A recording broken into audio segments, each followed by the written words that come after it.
All right, welcome to The Explainer. Today, we're going to put on our detective hats to investigate a pretty unusual case, history itself. And our lead detective, well, it's the brilliant and, let's be honest, notoriously tricky philosopher Michel Foucault. He believed that the history we all learn in school is hiding some serious secrets. Okay, so let's just jump right in. How do we usually picture history? Probably something like the image on the left, right? A nice, clean, straight line of progress. Aristotle passes the baton to Newton, who hands it off to Einstein. It's a simple, comforting story.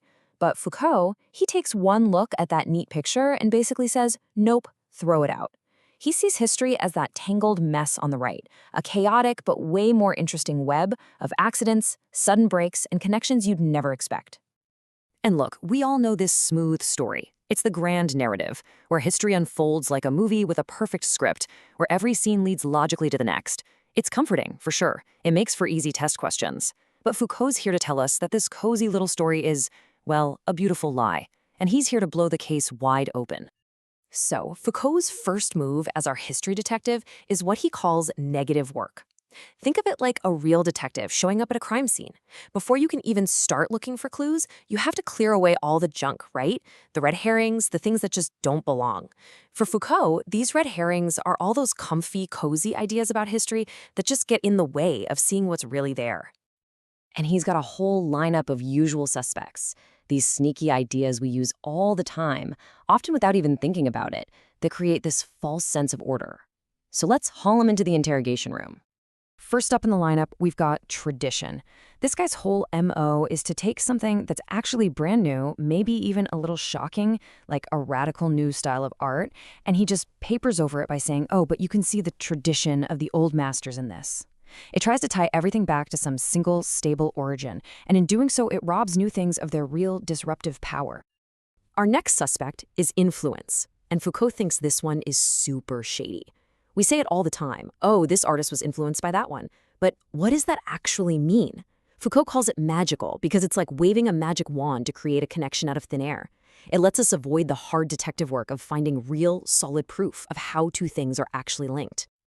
And our final suspect is development. This is the idea that history is always heading towards some grand finale, like a little seed that was always destined to become a giant oak tree.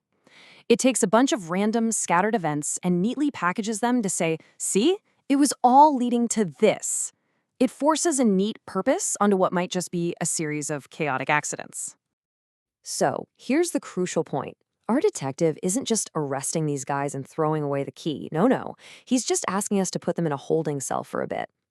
By suspending these comfortable ideas, we can finally look at the raw evidence of history without all those assumptions blurring our vision. So now that we've put our usual suspects on ice, we can look at the evidence with fresh eyes. And to really see his method in action, Foucault zooms in on something we think is incredibly simple, the ultimate piece of evidence, a book. But hang on, is a book really just a book? Foucault challenges us to think about it. I mean, is an anthology of poems the same kind of object as a chemistry textbook? Is a finished novel the same as a bunch of random notes someone published after an author died? We call them all books, but that one little word is hiding a ton of complexity. And this is his point, exactly. A book isn't some sealed-off little box of ideas. It's constantly talking to other books, arguing with other texts. It's all tangled up in this huge web of ideas that goes way beyond its own pages. It's a node in that messy web we saw at the very beginning.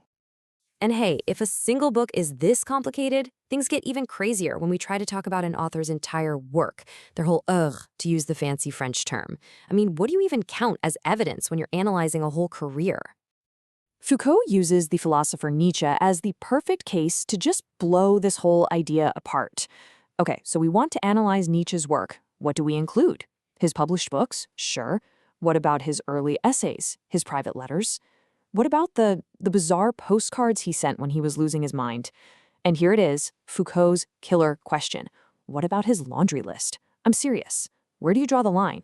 What counts as the work, and what's just, well, life? Okay, I know. Our crime scene is a total mess. We've busted tradition, influence, the book, the author. It's chaos. But Foucault isn't just a demolition expert. Out of all this mess, he offers us a brand new clue, and it's a big one. We have to stop digging for hidden meanings and start looking at statements themselves as unique historical events. So the job isn't to be a psychoanalyst anymore, trying to figure out what's hidden behind what someone said. The job is to be an archaeologist. We've got to treat every single thing that was said, every statement. In that moment, it just appeared as a specific thing that happened at a specific time. And this simple switch completely changes the question we're asking. The old way of doing things, the old detective, he always asks, so, what did the author really mean? What was their secret intention, right? But our Foucauldian detective asks a way more interesting question. Forget this secret meaning for a second. How was it even possible for someone to say this exact thing, in this exact way, at this exact moment in history? So for Foucault, a statement isn't just words on a page. It's a unique historical event. It's an occurrence. Think of it less like a window into someone's thoughts and more like an action in itself, like a cut, an incision that slices into the fabric of time. Right about now, you might be thinking, wow, that is a lot of work just to tear everything apart. What's the point? And the point is this. The old map of history was just wrong, and by tearing it up, we can finally start drawing a new one that actually shows us what's going on. By getting rid of those old, lazy ideas like tradition, we can suddenly see all these new, surprising connections. All of a sudden, you might see a link between how a doctor described madness in the 18th century, a new law about who counts as poor, and even the architectural design of a prison. We start building a map based on what's actually there, not on the assumptions we came in with. And this is the real payoff. We stop seeing history as that smooth, predictable river just flowing along to some pre-planned destination, and we start seeing it for what it really is, a battlefield, a place full of competing ideas, accidents, sudden breaks, and shocking new appearances. It shows us that the world we live in today, the things we think we know for sure, none of it was guaranteed. Which leaves us with one last big question for our own detective work. Foucault was questioning the idea of the book way back in 1969. So, what are the things we take for granted today? What hidden assumptions are we making when we talk about a tweet or a meme or even an AI prompt? What new ways of organizing knowledge are we building right now without even realizing we're doing it?